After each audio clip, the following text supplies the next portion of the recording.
இது மகிமை நேரம். கர்த்தராகிய இயேசு கிறிஸ்துவின் நாமத்தினாலே மகிமை நேர நிகழ்ச்சியின் மூலமாக மறுபடியும் உங்கள் யாவரும் சந்திப்பில் நான் மகிழ்ச்சி அடைகிறேன்.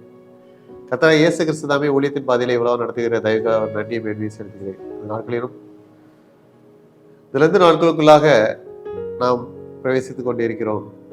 கர்த்தருடைய வார்த்தைகளை அதிகமாக தியானித்து நம்முடைய வாழ்க்கையை சீர்தூக்கி பார்த்து நாம் கர்த்தரிடத்தில் திரும்பும்படியாக, நம்முடைய பாவ வாழ்க்கையை விடும்படியாக அநேக காரியங்களை குறித்து நாம் சிந்தித்துக் கொண்டிருக்கிறோம்.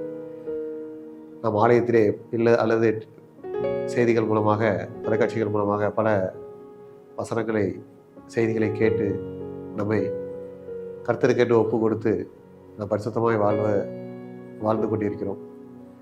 பல்வேறு சூழ்நிலையிலே பாவம் நம்மை மேற்கொள்ளும்போது அதை எப்படியாக கர்த்தரிடத்திலிருந்து கர்த்தருடைய வசனத்தை கொண்டு மேற்கொள்ள வேண்டும் என்று நாம் தியானித்து அறிந்து கொண்டிருக்கிறோம். நாட்களே நாம் இந்த நாட்களை நாம் பிரயோஜனப்படுத்தி கொண்டிருக்கிறோம். நாம் இந்த நாட்களில் மட்டுமல்ல, நம்முடைய வாழ்வில் ஒவ்வொரு நாட்களிலும் இப்படியாக காணப்படும் போது கர்த்தர் நம்மை ஆசீர்வாதத்தை மேலே செய்ய வல்லவராக இருக்கிறார்.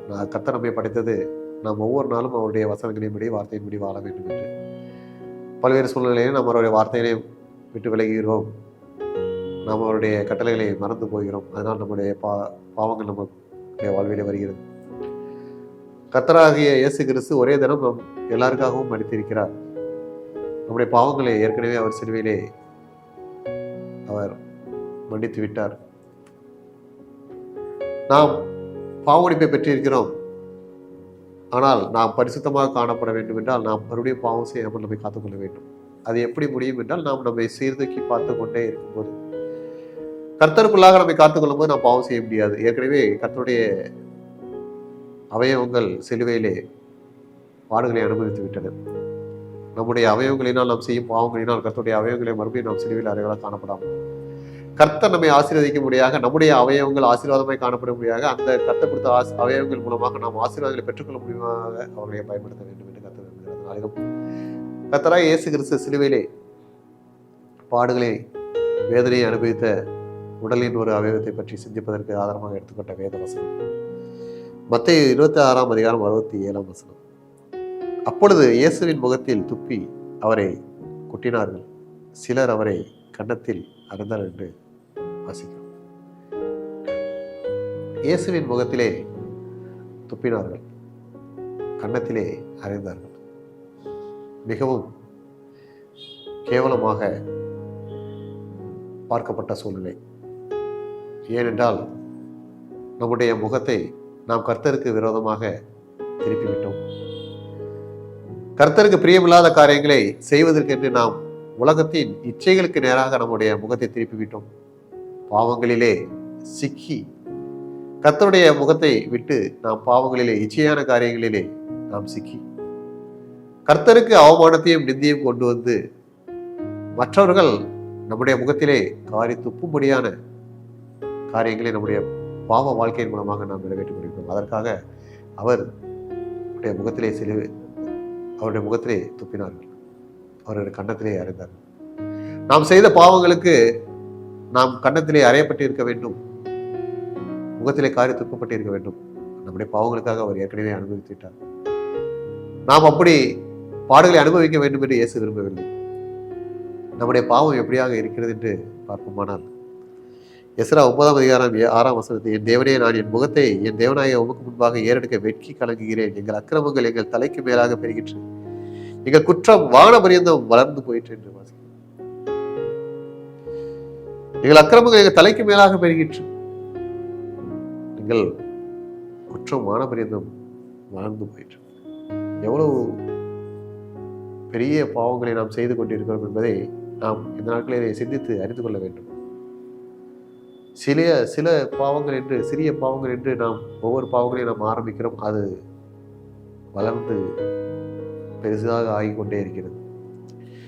நம்முடைய முகத்தை கர்த்தருடைய தேவனாகிய இயேசு கிறிஸ்துக்கு முன்பாக ஏறெடுக்க வெட்கப்படும்படியாக நம்முடைய பாவங்கள் நம்முடைய முகத்தை கொண்டு செய்து வருகிறோம். அநேகருக்கு நம்முடைய முகத்தை மறைக்கவும் செய்து வருகிறோம். உதவி செய்யும்படியாக உதவியை தேடி வருவதற்கு நம்முடைய முகத்தை மறைக்கிறோம். இதுவும் பாவம் என்பதை நாம் அறிந்து கொள்ள வேண்டும்.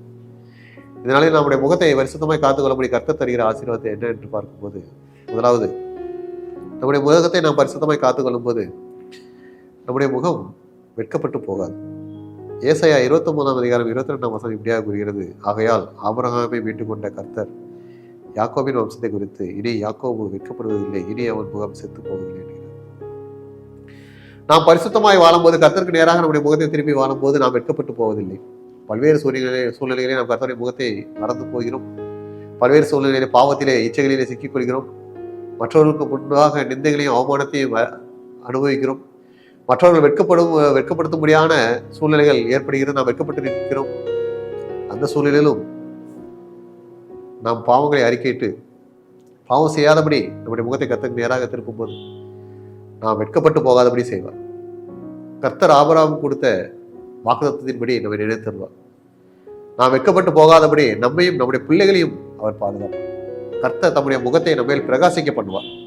அவர் நம்மை பிரகாசிக்க பண்ணி நம்மை மீட்டுக்கொண்டு, அவருடைய பாவத்திலிருந்து நம்மை மீட்டுக்கொண்டு, நாம் வெட்கப்பட்டு போகாதபடி, நம்மை வெட்கப்படுத்தினவர்களுக்கு முன்பாக நாம் வெட்கப்பட்டு போகாதபடி மறுபடியும் தலைநிமிர செய்வார். இரண்டாவதாக, நமது முகத்தை நாம் பரிசுத்தமாய் காத்துக்கொள்ளும் போது மனிதர் நம்மை மேற்கொள்ளாதபடி செய்வார். ஏசாயா 50 அதிகாரம் 7 வசனம் இப்படியா சொல்கிறது, கர்த்தராகிய ஆண்டவர் எனக்கு துணை செய்கிறார், ஆகையால் நான் வெட்கப்படேன். நான் வெட்கப்பட்டு போவதில்லை என்று அறிந்திருக்கிறேன், அதனால் என் முகத்தை கற்பாறையை போலாக்கினேன் என்று. நாம் கர்த்தருக்கு விரோதமாக நம்முடைய முகத்தை திருப்பி பல பாவங்களை செய்யும் போது பல மனிதர்கள் நமக்கு விரோதமாக எழும்புகிறார்கள். பல மனிதர்கள் நம்மோடு நம்ம செய்கிற பாவங்களை குறித்து நம்மோடு நியாய தீர்ப்பு பண்ணும்படியாக நமக்கு எதிராக தங்கள் காலை தூக்கக்கூடிய அளவுக்கு பல சூழ்நிலைகள் நடக்கும். இதனால் நாம் வேதனையை அனுபவிப்போம், வெட்கப்பட்டு நிற்கக்கூடிய சூழ்நிலைகள் இருக்கும். ஆனால் நாம் பரிசுத்தமாய் காத்துக்கொள்ளும் போது கர்த்தர் நமக்காக இருந்து யார் யார் நமக்கு விரோதமாக எழும்புகிறார்களோ அவர்களுக்கு முன்பாக நாம் வெட்கப்பட்டு போகாதபடி செய்வார். நம்முடைய முகத்தை கற்பாறையை போலாக்குவார். ஏனென்றால் நம்மிடத்திலே பாவம் இல்லை. நம்மை ஒடுக்கினவர்கள் முன்பாக கற்பாறையை போன்ற முகத்தை காட்டும்படி செய்வார். ஏனென்றால் அவர்கள் அதை கண்டு பயந்து அஞ்சி நடக்கும்படியாக, அவர்கள் வெட்கப்பட்டு போகும்படியாக கிருபை செய்வார். அதனால் நாம் வெட்கப்படாமல் தைரியமாக நான் வெட்கப்படேன், கர்த்தர் எனக்கு துணை செய்கிறார் என்று சொல்ல முடியும். மூன்றாவதாக நாம் பார்க்கும்போது, நாம் நம்முடைய முகத்தை பரிசுத்தமாய் காத்துக்கொள்ளும் போது கர்த்தர் நம்மை இந்த உலகத்திற்கு பல்வேறு மனிதர்களுக்கு ஆசீர்வாதங்களை தேடி தருவதாக காணப்படும் வைத்துக் கொள்வார், ஆசீர்வதிப்பார். யோபு 42 அதிகாரம் 9 வசனம் இப்படியாக கூறுகிறது, அப்பொழுது தேமானியனான எலிபாசும் சூகியனான பில்தாத்தும் நகமதியனான சோப்பாரும் போய் கர்த்தர் தங்களுக்கு சொன்னபடியே செய்தார்கள். அப்பொழுது கர்த்தர் யோபின் முகத்தை பார்த்தார். அவர்களுடைய பாவங்கள் மன்னிக்கப்படும்படியாக, கர்த்தருக்கு விரோதமாக அவர்கள் செய்த பாவங்கள் மன்னிக்கப்படும்படியாக யோபு அவர்களுக்கு பலியிட்டு அவர்கள் பாவங்கள் மன்னிக்கும்படியாக வேண்டிக் கொள்ளும் போது கர்த்தர் யோபுவின் முகத்தை பார்க்கிறார்.